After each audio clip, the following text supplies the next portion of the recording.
इन्होंने बैंकों को अप्रोच किया कि भाई इनको लोन दिया जाए और लोन दिया जाए, तो बैंकों ने एक थोड़ा सा नॉर्मल से हट के इनको बोला कि आप अपनी पर्सनल गारंटी दीजिए, जिसके कारण से आज ये वापस लाए जा रहे हैं। अदरवाइज़ इनकी पर्सनल गारंटी नहीं होती।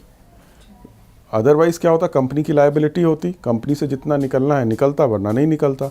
ये जो पर्सनल गारंटी बैंक्स ने ली उस वक्त इनको देनी पड़ी, जिसके कारण से इनको पर्सनली यहाँ पर एक्स्ट्राडाइट किया जा रहा है। भारत सरकार भगोड़े शराब कारोबारी विजय माल्या को देश लाने की कोशिश कर रही है। इसके लिए सरकार ने फ्रांस के अधिकारियों से बिना शर्त माल्या को भारत को सौंपने की मांग की है।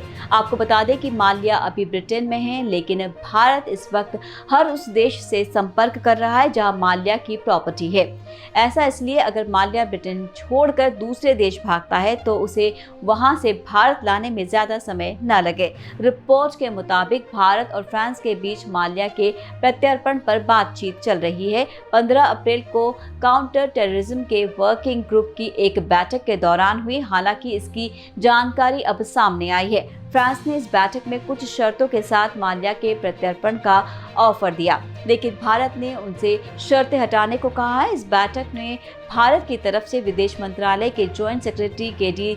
देवल शामिल हुए। इसके अलावा बैठक में इंटेलिजेंस एजेंसी के कई अधिकारी भी मौजूद रहे। किंगफिशर एयरलाइंस समेत कई कंपनियों के मालिक रहे।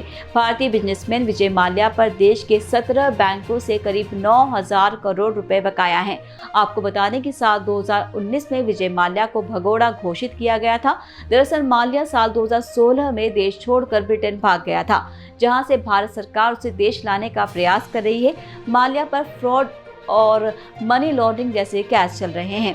5 जनवरी 2019 को अदालत ने विजय माल्या को भगोड़ा घोषित किया था। पिछले साल जांच के दौरान सीबीआई ने दावा किया था कि माल्या ने साल 2015-16 के दौरान ब्रिटेन और फ्रांस में 330 करोड़ रुपए की संपत्ति खरीदी थी। उस वक्त उसकी कंपनी किंगफिशर एयरलाइंस घाटे में थी।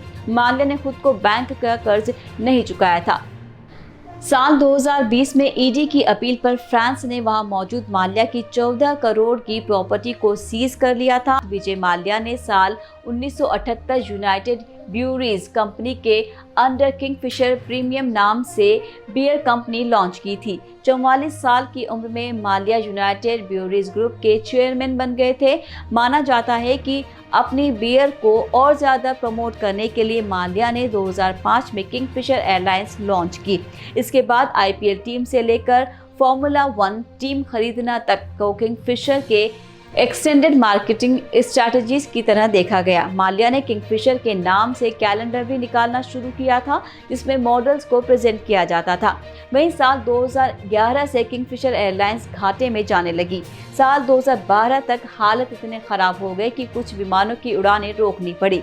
कर्मचारियों की सैलरी मिलनी बंद हो गई। धरना प्रदर्शन होने लगे। साल 2012 के आखिर तक आधे से ज़्यादा एयरक्राफ्ट की उड़ानें ठप हो गई। 20 अक्टूबर को director general of civil aviation airlines ने रद्द कर दिया। फ्लाइट्स के ऑपरेशन को लेकर रेगुलेटर की शर्तें पूरी न करने पर यह कार्रवाई हुई।